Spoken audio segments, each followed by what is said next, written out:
Hey guys, welcome back. BDCKR here, and we're back with our weekly recap of all things Injustice. It is the week of February 13th, 2025. Current challenge is Arkham Knight Catwoman. It is a 1-week repeat. Required characters are Green Lantern, Nightwing, and Joker, who are available in the store as cheaply as bronze, and silver. Her passive is Cat and Mouse.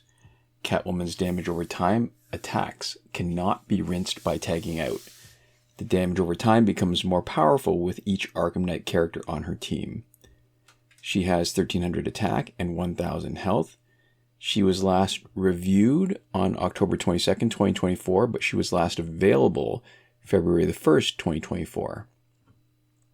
So she's got good higher end stats, and they are the way we like it, with more of it in attack. She is probably the single best damage over time specialist because of that inability to rinse. And obvious teammates would be Arkham Knight universe characters, but not Arkham or Arkham Origins because they don't actually improve her passive. The amount of damage over time is tied to the minigame that determines how much damage she will do on her specials. And aside from the obvious Tantu Totem and Master's Death Cart loadout, the next most obvious gear is Quake Engine, which we're using on her, that increases damage over time and restarts it on whoever is in. Alternatives, if you don't have Quake Engine, maybe any other gear to increase power generation to give her more specials, or any damage over time, because non-rinsing of damage over time applies to any damage over time, even if she gets it from gear. Heart of Darkness is a not bad sort of second choice to Quake Engine because it gives her both extra damage over time and it gives her power generation. One of the really nice things about her is that her special 2 is reduced only a little bit for having the bleed effect. So instead of 2 times attack as her special 2 damage that you get from other cards without a secondary effect, you get only 1.5 times her damage, which is 75%. But it's still much better than only like a factor of 1 damage. For example, Arkham Killer Croc or Regime Superman, who have a secondary effect on their special 2, they get half as much damage as you'd normally expect. So the main danger in using her is against a Blackest Night Flash team, or against an Injustice 2 Aquaman, who can give damage over time back to you doubled.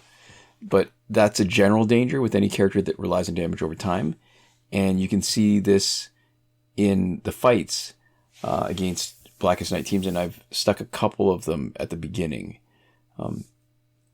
Injustice 2 Aquaman is a theoretical danger. He's not as big a deal because really he's only a danger if you let him do a special. And you can easily take care of him with this team. Blackest Night Flash teams are harder because revives from Blackest Night Hawkgirl make it more likely that you're going to trigger damage over time. And Flash is the one that has a passive where when he resurrects, he returns with 100% health instead of the lower amount that you normally get. And all Blackest Night teammates gain health and power from enemy damage over time. So in fights against a full Blackest Night team with Flash, you just need to be very careful. And that's what makes this team interesting. Normally you just bulldoze through anybody, which is satisfying. And then you get, every once in a while you get a little bit of an appetizer where you sort of have to watch yourself. You want to tag Catwoman in for the first time only when you feel like she'll do enough damage to knock out the person in front of you, because if they're not knocked out, they will be healing and generating power like crazy. And on the second tag in, you need to be careful and not do a special immediately, because Master's Death Card can trigger multiple damage over times, something you normally want, but not against this Blackest Night Flash team, which again will be generating power like crazy. And yeah, I mean, I can stick those fights again at the end if you want to watch it. The problem is really her damage over time is just too powerful, especially if you have an Arkham Knight character. So one thing you're looking at this team, why we only have 2 Arkham Knight characters, Arkham Knight Batgirl and Arkham Knight Catwoman, and not a third one to increase her damage over time, is that there's not another great one. I mean, you could use Arkham Knight, which we've done before. It offers a little bit of an advantage because, like I said, more damage over time, and he's not a bad basic damage dealer. I like Killer Croc only because with a damage over time person, having somebody who's a tank is actually useful. And Killer Croc's passive, even though it doesn't help Arkham Knight Catwoman, his own passive for himself, where he gets that armor, makes him a really good tank. And because we've got Arkham Knight Batgirl, Arkham Killer Croc becomes an even better tank. So, speaking of strategies using Arkham Knight Catwoman, the other character where you'll need to make an adjustment is against New 52 Shazam, especially if he's in first slot. Don't do a special 2 right away. I mean, every once in a while we do anyways because we're just not thinking, and it's just you get into the habits. So the problem with the special 2 is often it'll do enough to trigger Shazam's passive, then he gets to come back invulnerable for a while. If you do a special 1 and then another special 1, then tag in a teammate, the aforementioned Arkham Killer Croc if you want, that is usually enough to get him to tag out before he has lost enough health to trigger his passive.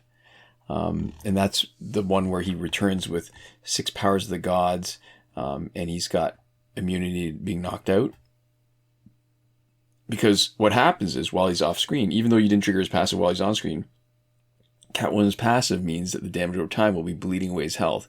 And if you're lucky, either he tags back in when there's no one else that will allow for his passive, and right, because if he doesn't return, he's not immune. If he's not returning because his passive is triggered, he's not immune.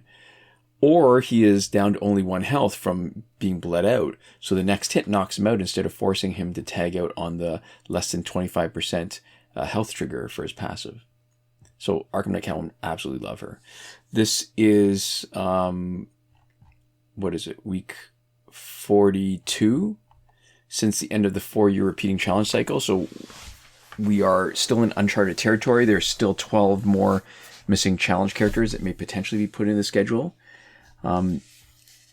Based on what's happened since Gaslight Batman came back after an absence of years, there was a bunch of alternating between old, established challenge characters and the missing ones. So what's interesting is we expect next week to be Black Knight Martian Manhunter based on the packs in the store. And the last chance to add missing challenge cards to have a full alternating cycle will be the week after that. So February 27th is a day to watch out for. And even if that doesn't happen, then the next day to watch out for where something significant might change would be the 15th of May, where we will see whether it resumes the challenge cycle again with with Gaslight Batman, or whether we have a bunch of fresh missing challenge characters show up. So this week's multiplayer reward is Scarecrow's mask, which becomes Scarecrow's ventilator mask. When maxed out, it reflects 40% block specials damage back at opponent. On Taggin, healing is negated for 10 seconds, and when evolved on Taggin, there's a 100% chance to hide enemy players' character icons. It was last available July 11th, 2024. Unlike the challenge cycle, nothing is missing for multiplayer rewards, and if the pattern holds, next week should be Arkham Origins Deadshot. So we are going from last week's gear, Tantu Totem, which is the single most important piece of gear in the entire game, and we could get Scarecrow's mask, which is among my least favorite gears. So the problem is the abilities, right? So the evolved ability to hide enemy players' character icons is useless against the AI, which seems to tag in randomly anyway. So the fact that they won't be able to see what their characters are, If this is on your defensive team, it only helps a little bit against the live player. Most players know enough to remember who was in which slot to tag in the person they want. It doesn't mix them up. It just hides them, but the characters are still in their original slots. So the mechanics of the special reflection is that it is guaranteed and will reflect special damage in terms of the amount before it's modified by gears to reduce it. So if you have gear like Killer Croc Companion card that reduces special damage, you can still reflect the full 40% damage before you take into account Killer Croc Companion's damage reduction. It's not bad. You have to block. And it's very specific. I mean, I think it would be more useful if it did that for not just specials, but for basics too. But I think that's probably asking for a bit much. The other ability, negating healing for that short a period of time, it almost never has an impact on the fight. It's another ability that's pretty much useless. The mask doesn't do enough to make it worth a gear slot for the way we fight, and even if it does, some people have made a case that it protects you in Survivor against the specials of higher stat opponents, and that's fine, but you still need to do damage in order to win that fight. So a full gear slot, like one gear slot for basically one ability, it's just it doesn't move the needle for me. In the store, the Blackest Night Martian Manhunter Challenge Pack, which is a corroborating included in next week's challenge. It's 200,000 credits, power credits, which is nice instead of cash. It has a 6.16% chance of dropping Blackest Night Martian Manhunter instead of the 2.86% chance in the regular. It's interesting because this is one of the few characters that is explicitly stated in the regular challenge pack to have that 2.86% chance. And it's not worth buying this special challenge pack unless you plan on selling back every other character that you get except for Blackest Night Martian Manhunter, which doesn't make any sense. You're going to get him next week anyways, or you're probably going to get him next week anyways. And if you're going to even save another character or two, then it's a better deal to use the regular challenge pack to try to get them. The other new pack this week is the character bundle Lantern Elite.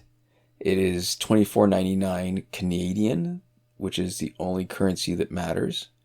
It has Red Lantern Hal Jordan, who is a challenge character, and Yellow Lantern Hal Jordan, who is also a challenge character, but has been missing for a number of years. So I guess if you really want to have a complete collection, it might be worth it. I would not spend that kind of money. I would probably hold out and wait and see what happens in the next couple months. We've got the Metropolis pack, which is in its second week.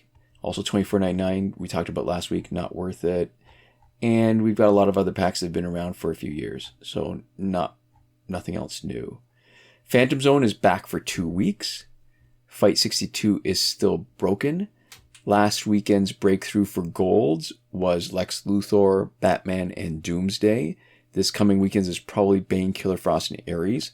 There's a link in the description to a thread in the Injustice Mobile subreddit from one of the mods, Devlin16, that goes over the complete breakthrough cycle, which we will link in the description. And as far as current glitches go, we go into more detail every time something significant changes, which did not happen this week. However, even if nothing changes, we still do a more detailed review once a month, the first week of every month. Most recently, that was our recap from last week, February the 6th. And if you don't like to wait each week to find out what's happening, you can also see a video tutorial for every working glitch in our playlist, Current Working Glitches, linked in the description of this video. The main thing worth mentioning is that the challenge reset glitch has been confirmed to be working on this week's Arkham Knight Catwoman challenge. And yeah, I guess one of the other things we want to talk, it's probably worth mentioning specifically is, because this seems like it's a common question currently when people are doing challenge reset, is either the complaint that the cloud doesn't appear or that the cloud appears but the progress is still there. And that's a timing issue. And if the cloud doesn't appear, 100% you're disconnecting from the internet too early. You're disconnecting before your device has had a chance to download the Google Cloud Save. And if the progress remains, even though the cloud appears, that means you're disconnecting too late. So you've waited long enough to have the Google Cloud Save download, but you've waited too long, in which case the Injustice server save has downloaded too.